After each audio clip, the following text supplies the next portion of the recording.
연월TV 파수꾼 여러분, 파수꾼의 주말밤 연월TV 윤목사입니다. 63번째 파주밤으로 여러분을 찾아뵙습니다. 오늘도 기도함으로 파수꾼의 주말밤 시작하도록 하겠습니다. 기도합니다. 이번 주도 변함없이 하나님께서 택한 백성들의 삶을 주관하여 주시고, 또한 10월 둘째 주일을 앞둔 주말밤을 맞이할 수 있도록 여기까지 도우신 은혜를 참으로 감사합니다.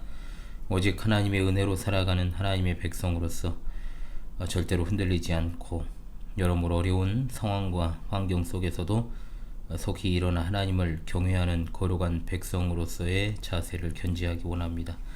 시대의 풍파, 험악한 파고 앞에서도 하나님을 올곧게 섬기며 정도로 나아가게 하시고, 배도와 타협의 시대에 밀려드는 쓰나미와 같은 미혹 앞에서 절대로 변절하지 않기를 원합니다. 늘 신앙의 절개를 지키며 살아갈 수 있기만을 간절히 원합니다.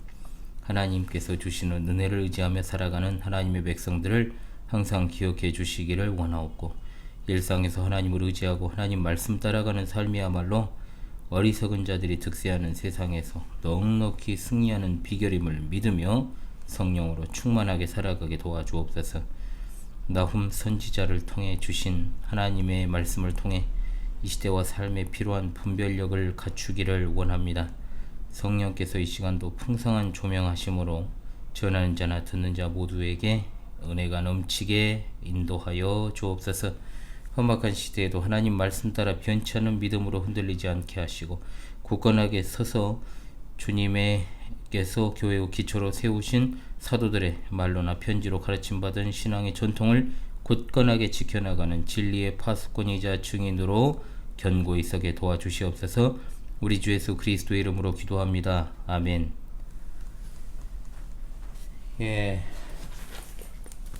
오늘은 나훔 2장입니다. 나훔 2장은 1절로 13절의 내용인데요. 나훔 2장 1절로 13절을 제가 낭독하도록 하겠습니다. 파괴하는 자가 너를 치러 올라왔나니 너는 산성을 지키며 길을 파수하며 내 허리를 견고히 묶고 내 힘을 크게 굳게 할지어다. 여호와께서 야곱의 영광을 회복하시되 이스라엘의 영광 같게 하시나니 이는 약탈자들이 약탈하였고 또 그들의 포도나무 가지를 없이 하였습니다. 그의 용사들의 방패는 붉고 그의 무사들의 옷도 붉으며 그 항우를 버린 날에 병거의 쇠가 번쩍이고 노송나무 창이 요동하는도다. 그 병거는 미친듯이 거리를 달리며 대로에서 이리저리 빨리 달리니 그 모양이 횃불 같고 빠르기가 번개 같도다. 그가 그의 존귀한 자들을 생각해내니 그들이 엎드러질 듯이 달려서 급히 성에 이르러 막을 것을 준비하도다. 강들의 수문이 열리고 왕궁이 소멸되며 정한 대로 왕과 벌거벗은 몸으로 끌려가니 모든 시녀들이 가슴을 치며 비둘기같이 슬피 우는도다. 니느웨는 내로부터 물이 모인 못 같더니 이제 모두 도망하니 서라서라 하나 돌아보는 자가 없도다. 은을 노력하랴 금을 노력하라. 그 저축한 것이 무한하고 아름다운 기구가 풍부함이니라. 니느웨가 공허하였고 황폐하였도다. 주민이 낙담하여 그 무릎이 서로 부딪히며 모든 허리가 아프게 되며 모든 낯이 빛을 잃도다. 이제 사자의 굴이 어디냐? 젊은 사자가 먹을 곳이 어디냐?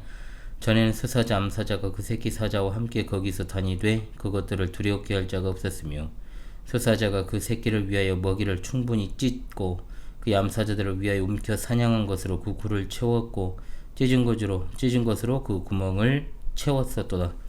만군의 여호와의 말씀에 내가 내 대적이 되어 내 병거들을 불살라 연기가 되게 하고 내 젊은 사자들을 칼로 멸할 것이며, 내가 또 내 노력한 것을 땅에서 끊으리니 내 파견자의 목소리가 다시는 들리지 아니하리라 하셨느니라. 아멘.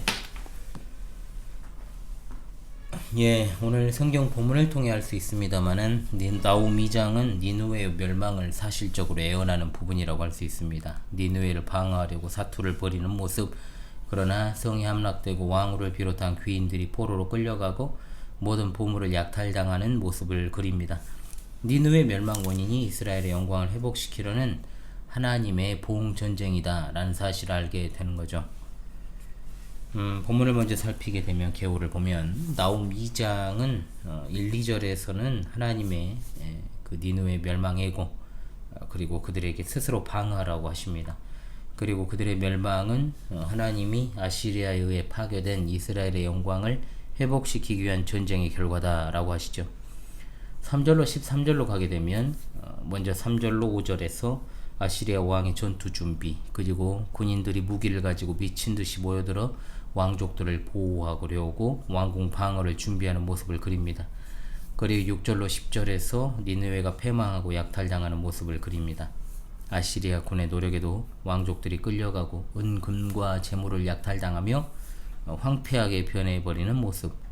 11절로 13절에서 사자의 비유를 통해 아시리아 왕이 번영해 했던 그 과거의 일로 이제 그것을 치부하는 것으로 이제 끝나게 되고, 또 지금은 하나님께서 친히 젊은 사자 같았던 아시리아에 대한 대적이 되심으로 그들을 파멸에 이르게 하시는 모습, 그리고 하나님은 다시는 그들의 전쟁 승리 소식이 들리지 않을 것이다 라고 선포하고 계십니다.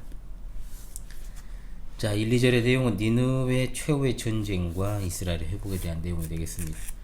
하나님께서는 니느웨를 향해 그들을 멸망시키려 파괴하는 자가 오고 있으므로 스스로를 방어할 준비하라 선언하십니다.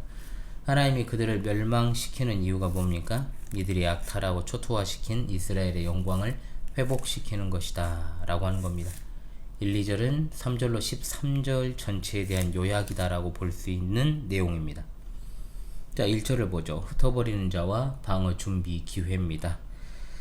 여기 나오는 흩어버리는 자는 니느웨를 멸망시키고 그 백성들을 세계 곳곳에 흩어버릴 자다라는 뜻입니다.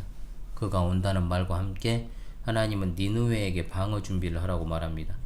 아시리아에게 준비하라고 시킨 대상은 첫째가 무엇입니까? 산성을 지키라. 둘째, 길을 파수하라. 셋째, 허리를 견고히 묶어라. 넷째, 힘을 매우 강하게 하라 입니다. 고대 니느웨는 천혜의 요새였습니다. 난공불락의 성벽을 가지고 있었죠. 특히 이제 성벽의 폭이 무려 15m나 되었기 때문에 수성전에 돌입을 하면 충분히 방어할 수 있는 시설을 갖추고 있었습니다. 뭐 높이도 그렇고요. 이런 어떤 성벽을 갖춘 니느웨에게 방어를 준비하라고 명령하시는 건 어떤 의미냐? 자, 이건 뉘앙스적으로 봤을 때 조소하는 겁니다. 막을 테면 막아보든지 이겁니다. 즉 결과는 바뀌지 않겠지만 이런 식의 어떤 뉘앙스를 풍기고 있는 겁니다. 못 막죠, 당연히. 흩어버리는 자는 하나님이시니까요. 자, 전쟁의 이유 2절입니다. 이스라엘 회복입니다. 나훔은 흩어버리는 자, 곧 여호와 하나님께서 니느웨를 멸망시키는 이유, 유다의 영광을 회복시키기 위해서라고 합니다. 유다가 비참한 상태에 빠진 이유는 아시리아 약탈자들이 유다를 약탈하고 마치 포도나무의 가지를 다 잘라버려가지고 더는 포도 과일을 맺을 수 없는 것 같은 상태로 만들어버렸기 때문입니다. 이런 유다를 야곱의 영광 또는 이스라엘의 영광을 회복하듯 회복시키실 것이다. 유다의 영광이 아니라 이스라엘의 영광인 것은 남북으로 분단되기 이전 통일왕국 시대의 회복으로 볼 수 있을 것입니다. 이 부분이 중요한 것은 뭐냐? 이스라엘의 영광이라는 표현이 통일 왕국 이스라엘을 지칭하는 표현으로 이렇게 사용되었다라고 하는 건 나훔 2장 2절이 유일하기 때문입니다. 궁극적으로 이 회복은 무엇입니까? 메시아 시대에 있을 회복을 담고 있는 겁니다. 자, 3절로 13절로 가죠. 니느웨의 멸망에 대한 내용이 되겠습니다. 이 부분에 이제 1절에서 하나님께서 말씀하신 대로 3절로 5절에 니느웨가 최후 전쟁을 앞두고 방어 준비하는 내용입니다. 6절로 10절에서 약탈자였던 니느웨가 반대로 함락당하고 약탈당하는 장면을 묘사하죠. 하나님께서 사자 같았던 니느웨를 칼로 멸망시킬 것이라고 하십니다. 그리고 이제 1절입니다. 첫 번째 내용은 3절로 5절의 내용은 니느웨 그리고 왕궁의 방어 준비에 대한 내용들인데요. 아시리아 왕의 군사들이 이 부분에서 무장하고 거리를 미친 듯이 달리면서 전쟁을 대비하고 왕족들을 보호하려는 그 모습을 그리고 있습니다. 3절에서 묘사하는 아시리아 군인들은 이제 병거를 탄 병사들이라고 봐야 되겠죠. 이 당시 아시리아에서 가장 위력적 무기, 물론 고대 시대의 가장 위력적 무기는 병거입니다. 전차라고도 불리는 병거. 작은 병거는 이제 기본적으로 말 두 필이 이끌었고 뭐 한두 사람이 타죠. 탑승을 하고, 또 아수르바니팔 왕이 이제 있을 당시에는 4마리의 말이 끄는 큰 병거를 가지고도 있었습니다. 이런 병거는 군인 4명이 기본적으로 탑승을 할 수 있었고, 병거에 탄 병사는 활이나 창 그리고 방패로 무장하고 있으면서 뛰어난 기동성을 바탕으로 이제 보병들을 거의 사냥하듯이 그렇게 전쟁을 수행했던 것을 알 수 있습니다. 아시리아 병거들이 임박한 여호와의 보복 전쟁을 대비하려고 미친듯이 뛰어다니는 모습이 이제 극대화되고 있습니다. 아울러 왕의 존귀한 자들은 성 밖에 있다가 전쟁 소식을 듣고 미친듯이 또 빨리 니느웨 성으로 돌아오다가 넘어지고 또 뛰기를 반복하며 성벽에 도달한 것이죠. 막을 것을 준비하도다에서 막을 것은 아시리아 군대가 전쟁 방어 무기로 사용한 방패막을 의미할 수 있습니다. 이 방패막을 세워서 최종적인 방어 준비를 마무리한 것으로 봐야 되겠죠.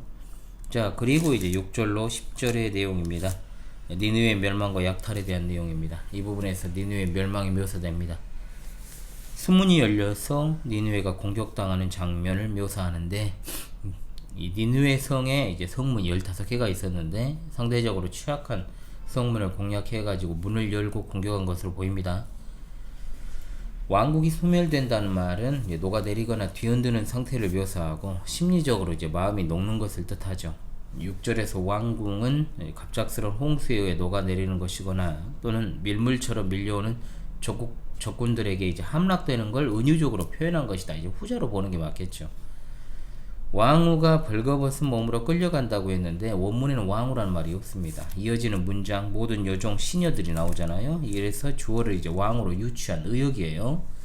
혹자는 이것이 아시리아의 신상에 끌려가는 모습이라고 보기도 합니다. 어찌되었든 이 광경은 왕후가 됐든지 신상이 됐든지 상관없이 니느웨 멸망을 그대로 보여주는 것이고, 니느웨가 다른 민족들의 성을 함락하고 사람들을 포로로 끌고 갔던 것처럼 니느웨도 벌거벗겨져서 끌고 이제 올라가고, 또 모든 여종들은 가슴을 치며 비둘기같이 슬피 울 것이라고 하고 있습니다.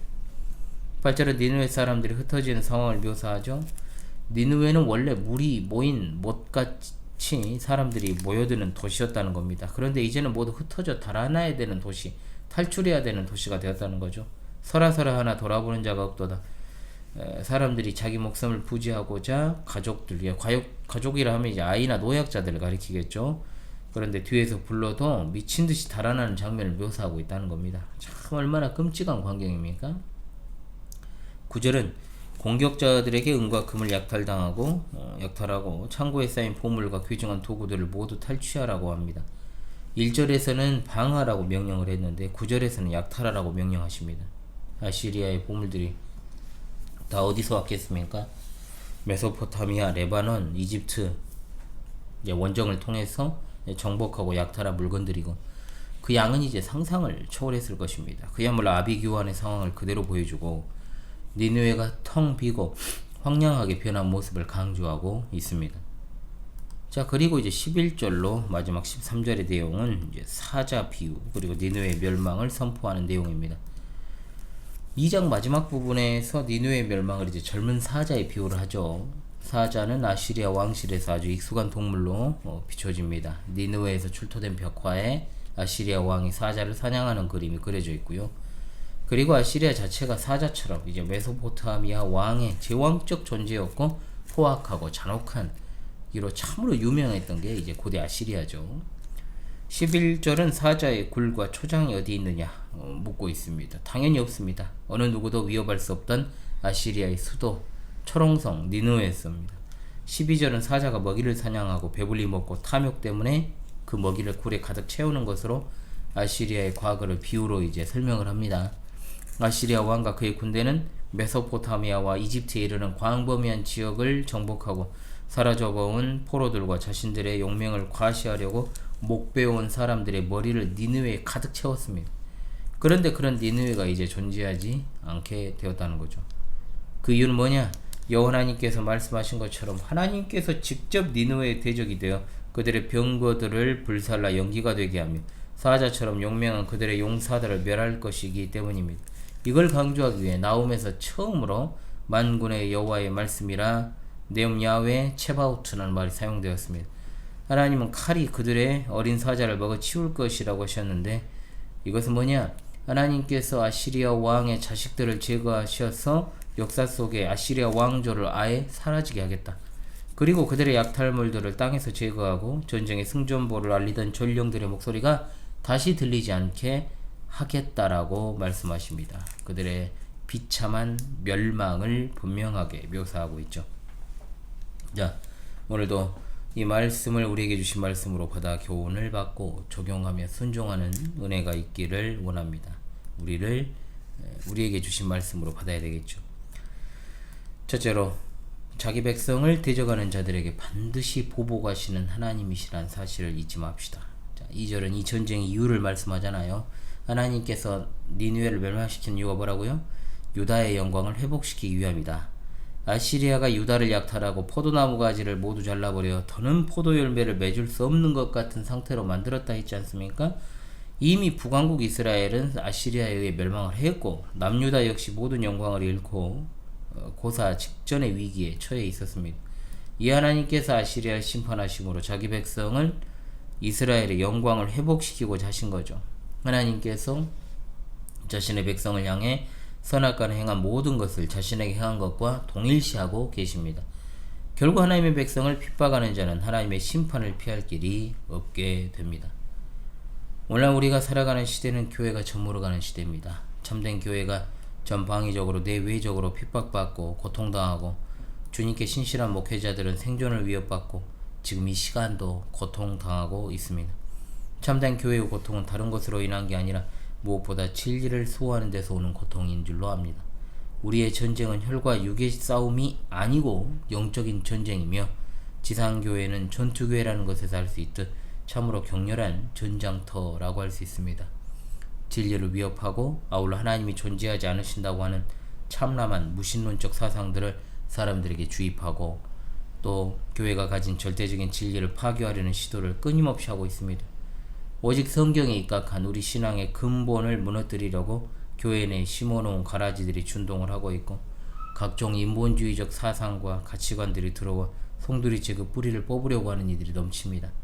결국 세상 종교는 참된 종교인 그리스도교와 온갖 종교가 혼합된 혼합종교, 곧 사탄교 둘밖에 남지 않을 것이고 인류 마지막 시기로 가기까지 영육 간의 혹독한 공격이 지속될 것이며 거의 끝에 다다랐을 때는 정통 기독교를 아예 없애려는 시도가 있게 될 것입니다.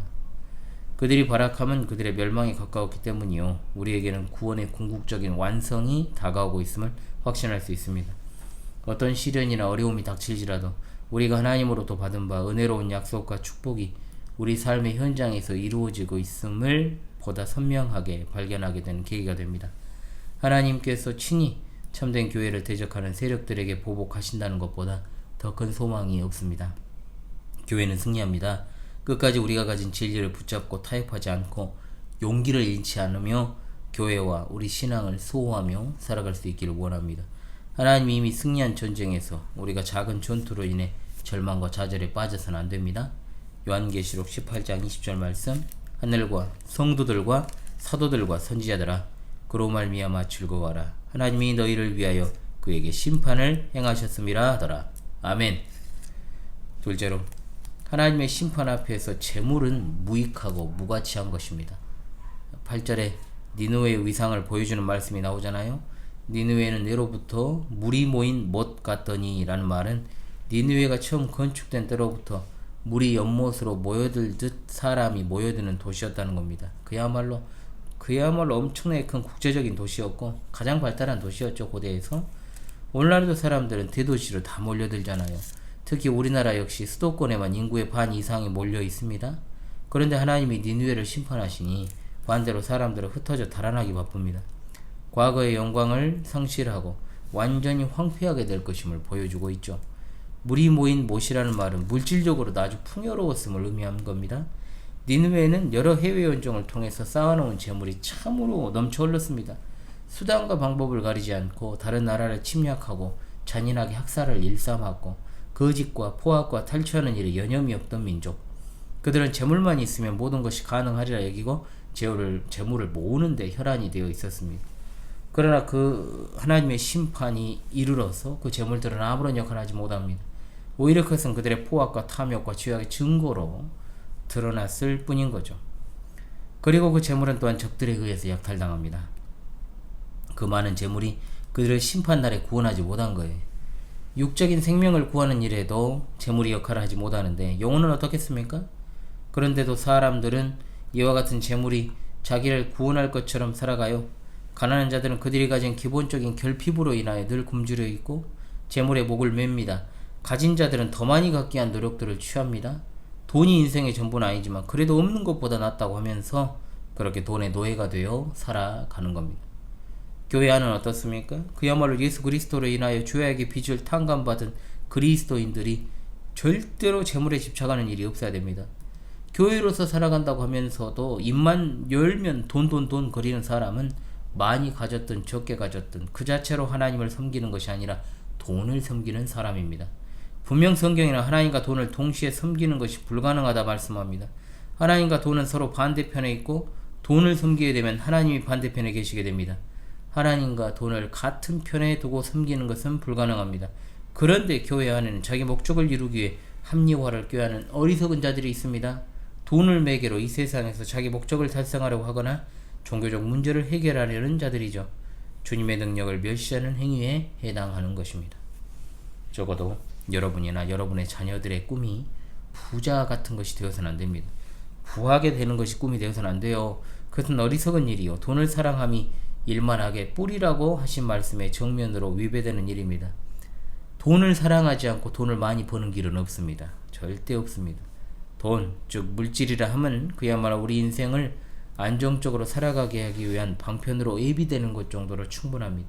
그러나 그것을 과도하게 쌓거나 그것을 모아두는 것이나 또는 지나치게 돈을 추구하는 삶 역시 하나님과 아무런 상관없이 살아가는 세상 사람들과 다를 바가 없다는 겁니다. 재물을 대하는 태도를 보면 그 사람의 인생이 나오고 또 그가 교회를 다니는 사람이라면 그 사람의 신앙이 나옵니다. 심판날의 재물은 아무런 가치가 없고 오히려 그 심판을 맹렬하게 만드는 기폭제가 될 수 있음을 잊지 말아야 됩니다. 교회 안에서 자신들의 배후를 채우는 일에 급한 사건 거짓 선지자들도 다 심판하실 것입니다. 스바냐 1장 18절의 말씀, 그들의 은과 금이 여호와의 분노의 날에 능히 그들을 건지지 못할 것이며 이 온 땅이 여호와의 질투의 불에 삼켜지리니 이는 여호와가 이 땅 모든 주민을 멸절하되 놀랍게 멸절할 것임이라. 아멘. 셋째로, 사람의 진정한 만족은 탐욕이 아닌 하나님을 경외함으로 말미암는다는 사실을 잊지 맙시다. 12절에서 사자가 먹이를 사냥하고 배불리 먹고 탐욕 때문에 그 먹이들을 굴에 가득 채웠던 것을 들죠. 아시리아가 그랬다는 겁니다. 그것은 아시리아가 다른 나라를 정복하고 약탈한 목적 중에 하나가 그들의 집에 그걸 가득 채워서 안락하고 만족스러운 삶을 살기 위해서였습니다. 약육강식, 탐욕의 논리를 가지고 살아가는 아시리아였습니다.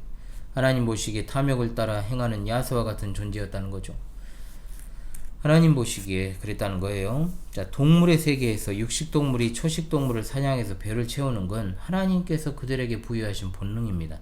그런데 사람이 사람을 대하여 그렇게 하면 어떻게 되겠습니까? 그래서 하나님께서는 아시리아를 대적으로 삼으시고 그들의 젊은 사자를 멸하여 그들이 노력한 것을 땅에서 끊을 것이라고 말씀하셨습니다.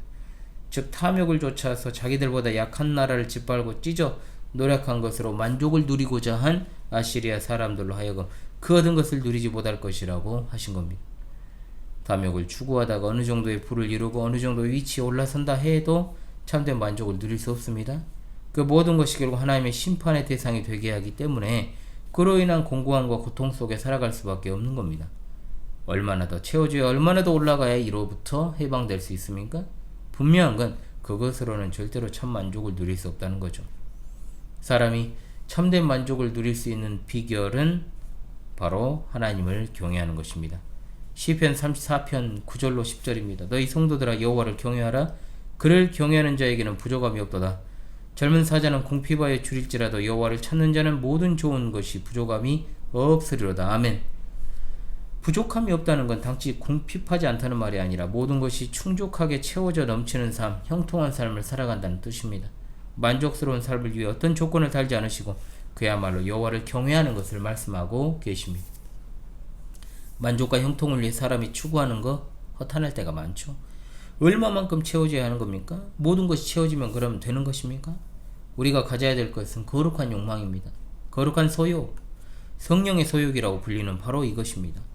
거룩한 소욕이 무엇입니까? 성령님의 인도하심을 따라 살아가고자 하는 욕망, 성경대로 살고자 하는 욕망, 하나님을 더욱 알고자 하는 욕망이야말로 하나님을 경외하는 자의 삶의 모습이요 자세입니다. 교회 역시 마찬가지입니다. 절대로 지상의 것을 채우려는 목표로 나아가서는 안 됩니다. 지도자들 역시도 마찬가지입니다. 한해 표 같은 거 세우면 안 됩니다. 자신이 어떤 종교적 목표를 달성하기 위해 몸부림쳐서도 안 되고 성도들을 닥달해서도 안 됩니다. 그렇게 분위기를 만들어 가서도 안 됩니다. 그런 일을 추구해서도 안 됩니다. 거기에는 반드시 탐욕이 개입할 수밖에 없고 앞서 등장한 문제, 물질이 개입되게 되어 있습니다. 순전히 돈이잖아요. 잠언 19장 23절 여호와를 경외하는 것은 사람으로 생명에 이르게 하는 것이라 경외하는 자는 족하게 지내고 재앙을 당하지 아니하느니라. 아멘. 하나님을 전적으로 의지하고 경외하는 백성으로서의 삶을 충실하게 살아가시기 바랍니다. 깊은 시련의 구덩이에 빠져 있어도 반드시 회복시키시는 하나님을 믿으면서 교회가 저물어가는 시대에 남은 자 구루터기로 끝까지 설 수 있기를 소망합니다. 아멘. 네, 여러분, 추석 연휴가 그렇게 길었는데 막상 지나고 보니까 순식간이죠. 예. 추석 지나니까 벌써 10월이 중순이에요. 참 빨리 갑니다. 저는 가족들과 6, 7, 이제 8일 이제 오후까지는 아니고 이제 아점 먹고 이렇게 헤어졌습니다. 집안 모임 하면은 또 같이 영광에서 잘 보내고 또 피곤하죠. 당연히 아이들 보면서 또 이래저래 막 음식 준비하고 나누고 하다 보면 피곤하고 배에는 가스 차고 예, 그렇게 하지만은 함께 한다는 것 자체로 좋고 그쵸. 뭐 다 어려움은 있는 거죠 다. 그러나 그 자체로 좋은 것이고, 한편으로는 이런 상황에서도 진짜 제가 뭐 이틀째 날 새벽쯤에 아마 제가 커뮤니티 게시판에 글을 올렸던 게 기억나실 겁니다. 사진 2장과 함께 이런 상황에서도 하나님을 생각하는 것이 정말 중요하다, 말씀을 생각해야 된다, 교회를 생각하는 것이 필요하다라는 마음이 들었습니다. 참 여러모로 특수한 환경에 놓여 있는 게 제 상황입니다. 한 집안의 가장이면서 또 한 교회의 목사이면서 또 혈연관계가 상당수 채워져 있는 교회, 그리고 그 구성원들이 모여있는 또 명절 분위기, 그렇잖아요. 저는 또 한 집안의 아들이자 가장이면서 또 목사로서 이들을 갖다가, 그런데 또 믿지 않는 이들이 섞여 있고, 그죠? 이런 상황 속에서 목사로서 할 수 있는 일이 사실 집안적으로는 그렇게 많이 없다는 거. 그래서 언제부터인가 명절 모임은 그냥 가족과 모임으로서 충분하고, 그것을 통해서 어떤 종교적인 분위기를 만들어내거나 또 무엇인가를 하려는 시도를 제가 하지 않습니다. 그리고 같이 어우러져서 그냥 섬기고, 그 가운데서 이제 어떤 일상적인 대화를 통해서 교회와 신앙 이야기를 그냥 하는 거죠. 녹여내는 거죠. 거기서 여하튼 여러분들도 더 의미 있는 연휴를 앞으로도 더 보내시기를 그렇게 바라겠습니다. 못다한 이야기는 다음 라이브 때 제가 드리기로 하지요. 이번 주에도 교회들과 함께하는 구원의 여정에 동참해 주셔서 감사합니다. 변함없이 저는 여러분들을 영상으로 찾아뵈었습니다. 평안하고 기쁨이 가득한 주일을 맞이하시고요, 누리시기를 바라겠습니다. 40주차 2025년 40주차 교회들과 함께하는 구원의 여정을 마무리하겠습니다. 여러분 감사합니다.